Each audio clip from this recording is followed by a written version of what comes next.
सर्व दरवाजे बंद झाले तरीही स्वामींच्या हृदयाचा दरवाजा कायम उघडा असतो। अपेक्षा स्वामींपासून ठेवा, इतर लोकांपासून नको। अडचणीत असाल स्वामी तारतील, एकटे असाल सांभाळतील, मार्ग सापडत नसेल तर दाखवतील, अश्रू थांबत नसतील तर पुसतील। फक्त स्वामींना आतरतेने साथ घाला, अशक्य ही शक्य करतील स्वामी। श्री स्वामी समर्थ। स्वामी महाराजांच्या कृपेने तुमच्या सर्व इच्छा मनोकामना पूर्ण हो। तर उद्यापासून दिवाळीचा सण हा सुरू होत आहे। तर दिवाळीचा पहिला सण म्हणजे वसुबारस। तर वसुबारस ते भाऊबीज पर्यंत आपल्याला काही सेवा करायच्या आहे। आता जास्तही काही सेवा करायच्या नाही की तुम्हाला त्यासाठी खूप वेळ द्यावा लागेल, कारण की प्रत्येक महिलेला वाटत असते की घरामध्ये खूप कामे असतात। दिवाळी असली की स्वयंपाक करणं किंवा इतर पाहुणे मंडळी सर्व कामे असतात, मग अशा वेळेस आपल्याला सेवा करणे जमत नाही। पण आता या दिवाळीच्या काळामध्ये आपल्याला जास्त मेहनत देखील घ्यायची नाही, पण आपल्याला सेवा करणे तेवढेच गरजेचं आहे। आपण जर सेवा केली तरच आपल्याला त्याचे फळ हे मिळणार आहे। मग अगदी तुमची कितीही कठीणातील कठीण इच्छा असो तर त्या इच्छापूर्तीसाठी तुम्ही ही सेवा करू शकता। अगदी संतान प्राप्ती होत नसेल, नोकरी मिळत नसेल किंवा अगदी मुलांची प्रगती होत नसेल किंवा आपण फक्त मेहनत तर करत असतो पण मेहनतीचे फळ आपल्याला काही केल्या मिळत नाही। आणि खरं म्हणजे पैशाचं सोंग हे कधीही आणता येत नाही। पैसा नसला तर आपल्याला घरामध्ये काही एक सुचत नाही। त्यामुळे पैशांच्या सर्व अडचणी दूर होण्यासाठी, आर्थिक टंचाई दूर होण्यासाठी तसेच आपली प्रगती होण्यासाठी या वसुबारस ते भाऊबीज या काळामध्ये कोणते उपाय करावे, कोणत्या सेवा कराव्या याच्याबद्दलची माहिती मी आज तुम्हाला या व्हिडिओमधून देणार आहे। तत्पूर्वी तुम्ही ऑलराऊंडर या मराठी यूट्यूब चॅनलवरती नवीन असाल तर चॅनल लाईक करा आणि सबस्क्राईब देखील करा। तसेच कमेंटमध्ये श्री स्वामी समर्थ किंवा श्री गुरुदेव दत्त लिहायला विसरू नका, जेणेकरून आपल्याला देखील स्वामी महाराजांचा, गुरुदेव दत्त महाराजांचा आशीर्वाद हा प्राप्त होईल। आता ही सेवा मागच्या वर्षी देखील भरपूर महिला व पुरुषांनी केली आणि त्यांना अनुभव देखील आलेले आहेत। तुम्हाला देखील अनुभव पाहिजे असेल तर तुम्ही देखील या दिवाळीमध्ये ही सेवा आवर्जून करून बघा। आता काही जण तर गुरुचरित्र पारायण देखील करतात, पण गुरुचरित्र पारायणाचे खूप नियम असतात आणि हे सर्व नियम आपल्याला पाळणे शक्य होत नाही। आणि भाऊबीज म्हटलं की मग महिलांना अगदी माहेरी देखील जायचं असतं, मग अशा वेळेस आपल्याला या सेवा करणे शक्य होत नाही किंवा पूर्णपणे गुरुचरित्र पारायण करणे शक्य होत नाही। मग अगदी गुरुचरित्र पारायण करणे शक्य नसेल तरी पण आपण गुरुचरित्रमधील हा एक अध्याय तुम्ही वसुबारस ते भाऊबीज पर्यंत पठण करून बघा, मनापासून श्रवण करा। बघा तुम्हाला स्वामी महाराजांचा आशीर्वाद हा नक्कीच प्राप्त होईल। आपल्याला आयुष्यामध्ये कधीच कसलीच कमतरता देखील भासणार नाही।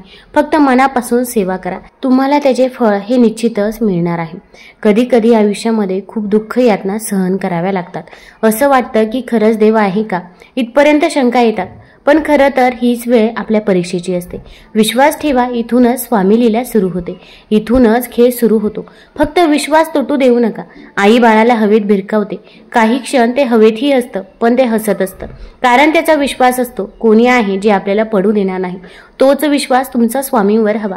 कधी कधी वाटतं हे कसं होईल, हे शक्य आहे का, पण लक्षात ठेवा की तुम्ही तुमच्या बुद्धीच्या कुवतीवर शक्य आणि अशक्य ठरवतात, पण स्वामींना या जगामध्ये अशक्य असे काहीच नाही।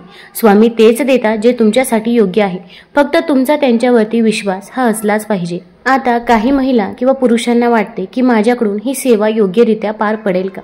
खरं तर जेव्हा लहान मुलगी पहिल्यांदी चपाती किंवा पोळी लाटत असते तर ती वाकडी तिकडी चपाती का होईना, नकाशा का होईना, आई तिला चांगलीच म्हणत असते। तसेच आपल्या स्वामी माऊलींचं देखील आहे। त्यामुळे तुम्ही तोडकी मोडकी का होईना पण फक्त मनापासून सेवा करा, ती सेवा नक्की स्वामी महाराज स्वीकारतील। आता ही सेवा कोण करू शकतं? घरातील कोणत्याही व्यक्तीने ही सेवा केली तरी पण चालेल। ताई, दादा, आजी, आजोबा, तुमची मुलं देखील ही सेवा करू शकता। फक्त सूतक असेल किंवा मासिक धर्म असेल तर या काळामध्ये आपल्याला ही सेवा करता येणार नाही। फक्त मनापासून आणि श्रद्धेने आपल्याला ही सेवा करायची आहे। या सेवेसाठी जास्त नियम पाळण्याची देखील गरज नाही, पण सर्वात महत्त्वाचं म्हणजे मांसाहार हा पूर्णपणे या दिवसामध्ये बंद असावा, कारण की जेव्हा आपण गुरुचरित्र पारायण करत असतो तेव्हा देखील मांसाहार पूर्णपणे वर्ज्य करत असतो। तसेच ही सेवा करत असताना देखील आपण मांसाहार हा चुकूनही करायचा नाही। आता या सेवेला आपण सुरुवात कधी करायची आहे तर वसुबारस ते भाऊबीज या दिवसांमध्ये तुम्ही ही सेवा करायची आहे, कारण की या दिवसांना अनन्यसाधारण महत्त्व आहे। या दिवसांमध्ये आपण जर काही सेवा केल्या तर त्याचे कित्येक पटीने पुण्यफळ हे आपल्याला प्राप्त होत असते व आपल्याला आयुष्यामध्ये कधीच कसलीच कमतरता देखील भासत नाही। आता गुरुचरित्रमधील आपल्याला एक अध्याय पठण करायचा आहे। आता जो अध्याय आहे ना तर तो आपल्या आर्थिक प्रॉब्लेम जे आहे तर त्याचं निवारण करणारा, दरिद्रता कमी करणारा, तसेच तुमच्या डोक्यावरती खूप कर्ज झालेलं आहे तर ते कर्ज दूर करणारा, नोकरी संबंधित तसेच संतती संबंधित कुठलीही समस्या असेल तर तुम्ही हा अध्याय वाचू शकता। तर आपण गुरुचरित्रमधील हा 18वा अध्याय वाचायचा आहे।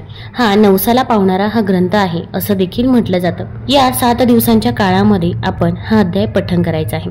या अध्यायाची फलश्रुती काय आहे तर ते मी तुम्हाला सांगते। तुम्हाला श्री गुरूंच्या चरणी दृढतर विश्वास व अतूट श्रद्धा ठेवून श्री गुरुचरित्र ग्रंथातील 18व्या अध्यायाचे जर तुम्ही नियमपूर्वक जसं तुम्ही संकल्पयुक्त आता या 7 दिवसांमध्ये जर केला तर अतिशय उत्तम। पण जर तुम्हाला अनुभव आला आणि तुम्ही नंतर जर परत तुम्ही 6 महिने कंटिन्यू संकल्पयुक्त पठण केले, रोज फक्त मासिक धर्म सुद्धा विटा सोडलं तर 6 महिने जर रोज केलं तर तुम्हाला याचे अनुभव येणार म्हणजे येणारच, शाश्वत सत्य आहे असं सांगितलं आहे।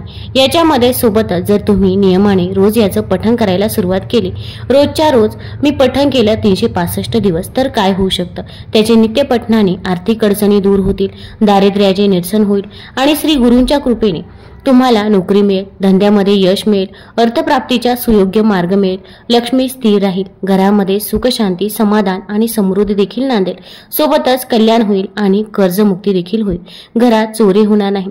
आता गुरुचरित्र 18व्या अध्यायाचं छोटंसं पुस्तक मिळतं तर ते पुस्तक देखील तुम्ही आणू शकता। आता तुमच्या घरामध्ये गुरुचरित्राची मोठी पोथी असेल तर ती उचकण्याची आपल्याला गरज नाही। अगदी या छोट्या पुस्तकामध्येच गुरुचरित्रमधील 18वा अध्याय संपूर्णपणे दिलेला आहे तर तो तुम्ही पठण करू शकता। हा अध्याय गरीब ब्राह्मणाचे दारिद्र्य दूर करणारे गुरु नरसिंह सरस्वतींचे चरित्र सांगतो। या अध्यायाच्या नित्य पठणामुळे दारिद्र्य नष्ट होऊन संपत्ती, लक्ष्मी प्राप्ती आणि कर्जमुक्ती होते, व्यापारात वृद्धी आणि आर्थिक परिस्थिती सुधारण्यास मदत होते। हा अध्याय दरिद्र ब्राह्मणाचे उद्धार नावाने देखील ओळखला जातो। तर आपल्याला हा गुरुचरित्रमधील 18वा अध्याय पठण करायचा आहे।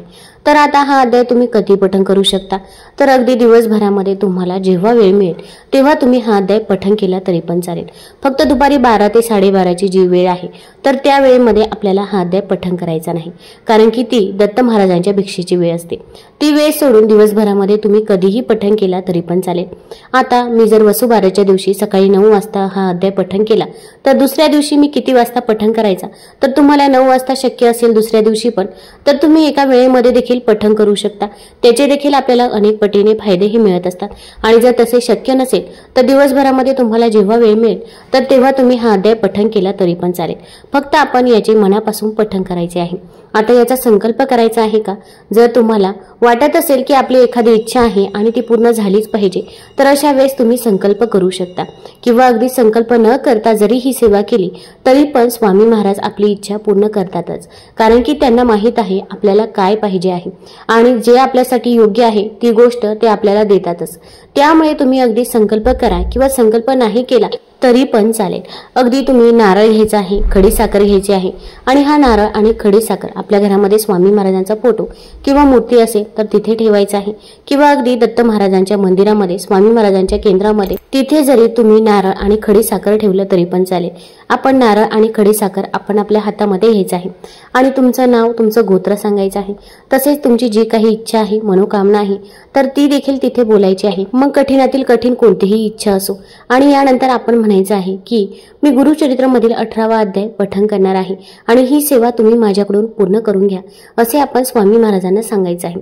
त्यानंतर आपली इच्छा बोलून हा नारळ आपण तिथे ठेवायचा आहे। त्यानंतर आपण ही सेवा कंटिन्यू भाऊबीज पर्यंत करू शकता। यामुळे आपली कितीही कठीणातील कठीण इच्छा असो तर ती देखील नक्कीच पूर्ण होईल। सेवा करण्याच्या अगोदर आपण घरामध्ये गोमूत्र शिंपडायचं आहे, तसेच आपण एक दिवा प्रज्वलित करायचा आहे, अगरबत्ती प्रज्वलित करायची आहे आणि यानंतर आपण ही सेवा करायला बसायचं आहे। आता या काळामध्ये आपण परान्न हे ग्रहण करू शकतो का? आता दिवाळीचा सण आहे, अशा वेळेस आपण आपल्या घरामध्ये तर फराळ हे करत असतो, पण शेजारी असेल कुठेही आपण फराळ करत असतो, तर अशा वेळेस आपण शक्यतो तरी बाहेरचं जे काही परान्न आहे तर ते टाळायचं आहे, कारण की असे म्हणतात भरपूर आपल्या आयुष्यामध्ये जे काही अडचणी अडथळे येत असतात तर ते आपण परान्न खाल्यामुळेच होत असतात आणि जर आपल्याकडून चुकून परान्न खाल्लं गेलं तर अशा वेळेस घरी आल्यानंतर तुम्ही गायत्री मंत्र 1 माळ पठण करायचा आहे। यामुळे आपण जे परान्न खाल्यामुळे जे काही दोष लागतात तर ते दोष दूर होतात असं म्हटलं जातं। तुम्हाला जर ही माहिती आवडली असेल तर चॅनल लाईक करा, सबस्क्राईब करा आणि आपल्या मित्रपरिवारासोबत जरूर शेअर करा। धन्यवाद।